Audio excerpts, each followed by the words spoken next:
7h13, ça vous fait réagir, évidemment. Elina Dumont, bonjour. Bonjour. Merci d'être avec nous. Vous faites partie des grandes gueules. Elina Dumont, vous avez été sans-abri pendant 15 ans. Vous êtes membre du comité de la rue de l'association Entourage. Tout à fait. C'est la fin de la trêve hivernale depuis hier.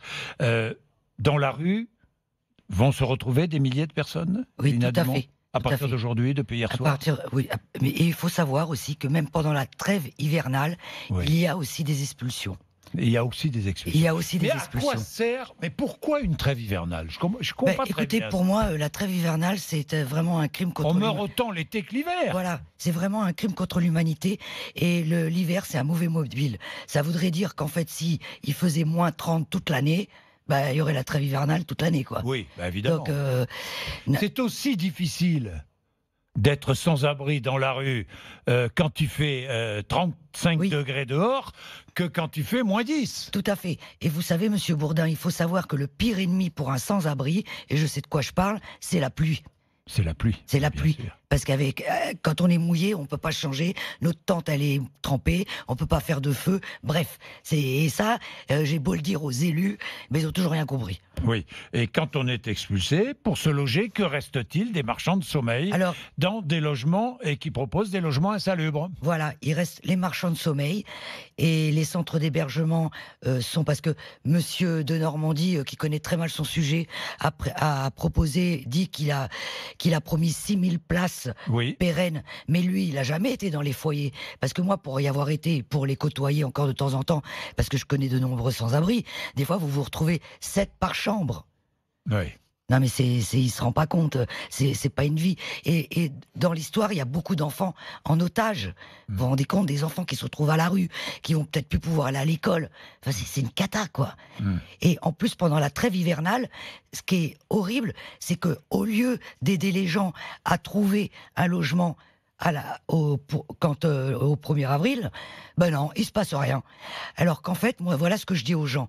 Surtout, dès que le premier loyer, vous n'arrivez pas à le payer, il faut faire appel aux travailleurs sociaux, aux associations, à la DIL. Enfin, il faut pas attendre du deuxième Il ne faut pas loyer. attendre. Tout de suite, il faut Et d'ailleurs, réagir. il y a une rétention d'informations, c'est-à-dire que moi j'ai proposé, parce que je suis chargé de mission à la région, vous allez voir Valérie Pécresse tout à l'heure, Oui. ma mission c'est les femmes à la rue, dans tous les logements privés comme sociaux, il devrait y avoir une feuille d'information où il est dit, si vous avez des difficultés à payer votre loyer, n'hésitez pas à appeler à tel numéro. Sauf que ça n'est pas fait. Et les gens ne savent pas. Vous savez, quand vous avez 40 ans, vous perdez votre boulot, vous connaissez pas le système social. Oui. Alors, dans la rue, il y a des sans-abri de toute origine sociale, de toute origine ethnique. Alors maintenant, je vous dis ça parce que maintenant, oui, Elina Dumont, je vous dis ça parce que j'entends déjà, on va aider les Français, mais les autres, on va pas les aider. Ah, vous entendez ça vous aussi, Elina Ouais, Dumont? j'entends. Mais en fait, maintenant, à mon époque, franchement, moi, je faisais partie des femmes rares. Enfin, c'était rare. Mais maintenant, franchement, on rencontre de tout. Dernièrement, j'ai rencontré un chef d'entreprise qui s'est fait avoir par son associé. Mais on rencontre de tout. J'ai rencontré une secrétaire médicale. Enfin, franchement, il y a de tout maintenant. Et en plus, comme le logement coûte très très cher, les propriétaires, en plus, je vais pas me faire des amis avec les propriétaires. Mais c'est vrai que maintenant, les propriétaires achètent des logements occupés parce que ça coûte moins cher. Une fois que le propriétaire a enfin vendu, la nouvelle propriétaire, elle dit à la personne de dégager et elle le revend plus cher, vide. Ouais. Non mais il y a plein de magouilles comme ça. Hein. Ouais. Elina Dumont, vous éditez avec votre association qui existe depuis 2012, Oui, tout à l'association fait. Entourage. un petit guide Oui. qui a pour titre simple comme bonjour. Petit guide pour aller à la rencontre des personnes sans abri. Et vous dites, je vous cite, on a tous en tête que les SDF ont besoin de manger. Avant tout, ils ont besoin de parler. Oui, tout à fait. Parce que Comment aller à la rencontre d'un sans-abri? c'est vrai que ça peut paraître difficile. Alors pour moi, évidemment, c'est facile. Mais en fait, un sans-abri, c'est une personne, quoi. Et justement, Entourage, c'est une application qui permet de mettre en relation les riverains et les sans-abri. Et le but, et d'ailleurs, je peux vous assurer que de cette application, il y a plus de 60 000 personnes qui ont créé un compte sur cette application. Tous les jours, il y a plus de 20 actions solidaires solidaire. Et je peux vous assurer que heureusement qu'il y a des citoyens et des riverains qui aident les sans-abri, parce que l'État, à ce jour, ne se bouge pas beaucoup le cul. Et par exemple, un sans-abri, il a besoin d'une chemise. Il y a le riverain, lui, il peut lui apporter. Et l'application, c'est jour et nuit. Alors une femme, par exemple, elle a besoin d'une serviette hygiénique. Dans les associations, c'est fermé de telle heure à telle heure.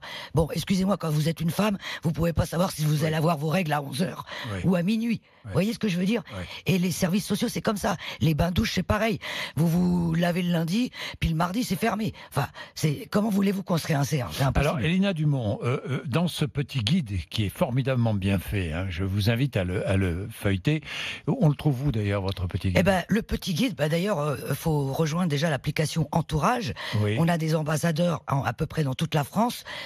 On peut l'avoir auprès 60 rue de Rome, puisque notre siège social est 60 rue de Rome. À Paris, mais surtout, l'idée d'Entourage, et ça, moi, je le rêvais depuis longtemps, depuis que je suis sorti de la rue, puisque j'ai eu mon appartement à 44 ans. C'est quand même dingue, à 44 ans. Et Pôle emploi qui me dit, on va être obligé de vous trouver une formation senior. Bonjour. C'est que moi, je voulais absolument créer un comité de la rue pour que les sans-abri puissent avoir la parole et qu'on puisse les entendre. Et Elina Dumont, une journée dans la rue, 6 heures, le réveil. Ensuite, j'appelle le 115 pour avoir un logement pour la nuit prochaine. 7 heures, je me lave au bain-douche. 8 heures, je rappelle le 115. Je dépose mes affaires à la bagagerie. 8h30, je prends mon petit déjeuner dans un accueil de jour. 10 heures, j'appelle encore le 115. La Manche, pour seulement... Combien? 4%? Ouais, en fait, il y en a très peu qui font la Manche. 4% des sans-abri. Parce que la plupart des sans-abri ne veulent pas qu'on le sache. Ouais. Oui. Et quand on fait la Manche, malheureusement, là, on est mal parti pour s'en sortir. Moi, je peux vous le dire. Alors, j'essaie de faire ma lessive au milieu de journée dans un accueil de jour. Mais attendez, il faut prendre rendez-vous pour aller à la laverie. Hein. Oh là là, c'est tout un bins. Je dîne dans un resto associatif vers 18h30 où une maraude m'offre un plat. Ouais. C'est comme ça que ça se passe. Et ça, je reprends mes affaires à la bagagerie à 20h. Je dors dehors dans un centre d'hébergement ou un hôtel spécial, social. Et je m'endors à quelle heure? 23h, minuit, 1h du matin. Ouais, puis en plus, je me réveille à 6h. Faut savoir que la plupart des sans-abri dorment le jour parce que la nuit, c'est vraiment flippant, quoi. Merci Elina Dumont. Merci de m'avoir invité. Merci. Il est 7h20, vous êtes sur